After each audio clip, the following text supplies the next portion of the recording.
Good day, my dear brothers and sisters. Welcome to Day 2 of our historic National General Assembly in Boracay. Today, we will ratify resolutions and we will tackle the proposed bylaws that will decide our future as an organization.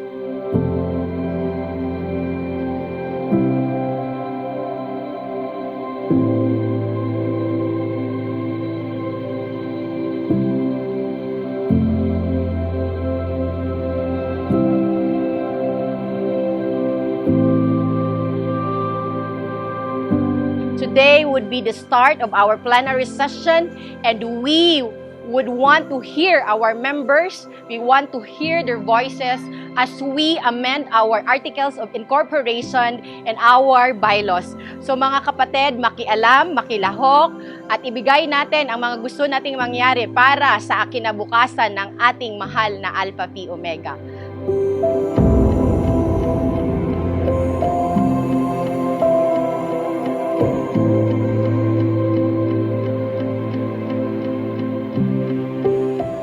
So foremost, I would like to say na we're very honored to be here. This is our very first time to be able to meet a lot of brothers and sisters from different chapters here in the Philippines.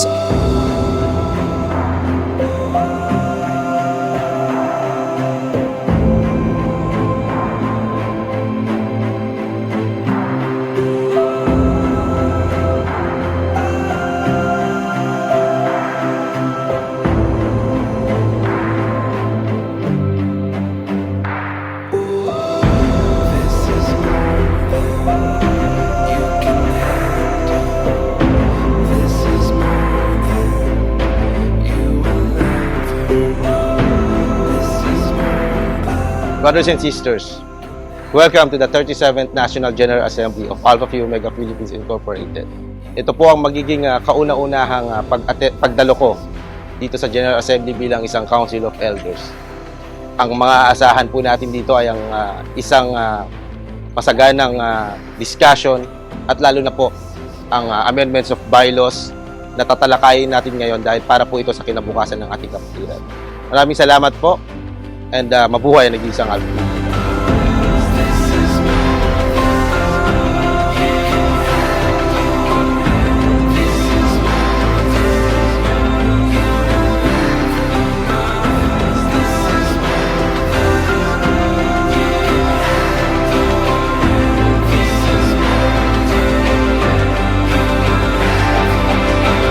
Magandang umaga po sa mga kapatid ng Alpha Phi Omega. I am Brother Mike Lalanto, Chairman of the Council of Elders of Alpha Phi Omega. Our main duty is a constitutional advisory council of the present administration to make sure of the continuity of the culture of the fraternity vis-a-vis the past, the present, and the future. For that, mabuhay ang Alpha Phi Omega.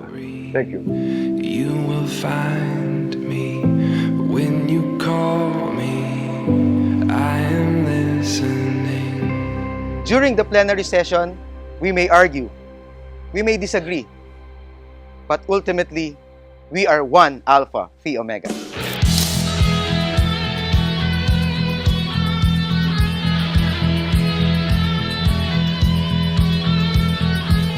Gandang araw mga kapatid, ako po si Archie Bugarin. Unang-una, nais kong magpasalamat sa lahat ng nakidalo, nakiisa sa 37th National General Assembly dito sa Boracay.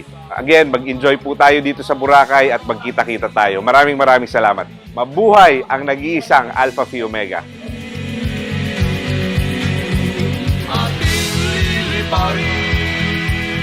Another challenge for us as Apos to show everyone, to show the world what does true friendship mean. And what does true friendship mean? We heard kanina in the second reading, may sakripisyo. May sakripisyo. Kaya truly, you are my friends. You are my brothers and sisters. Buhay ang isang Alpha Phi Omega!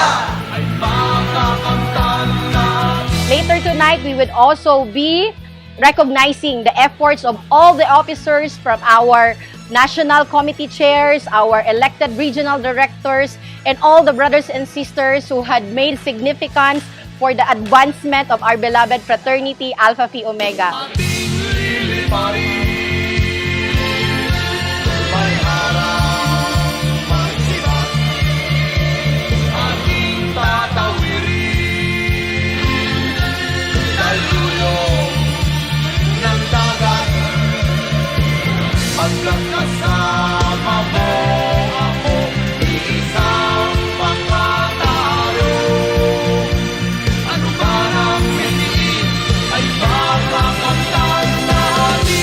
Mabuhay ang nag-iisang Alpha Phi Omega! From the bottom of my heart, as your national president, I would like to thank everyone, all the volunteers, all the sponsors, all the brothers and sisters who showed up, our board of trustees, our council of elders, our national and regional officers, and finally, all the delegates. Maraming salamat po. Mabuhay ang nag-iisang Alpha Phi Omega.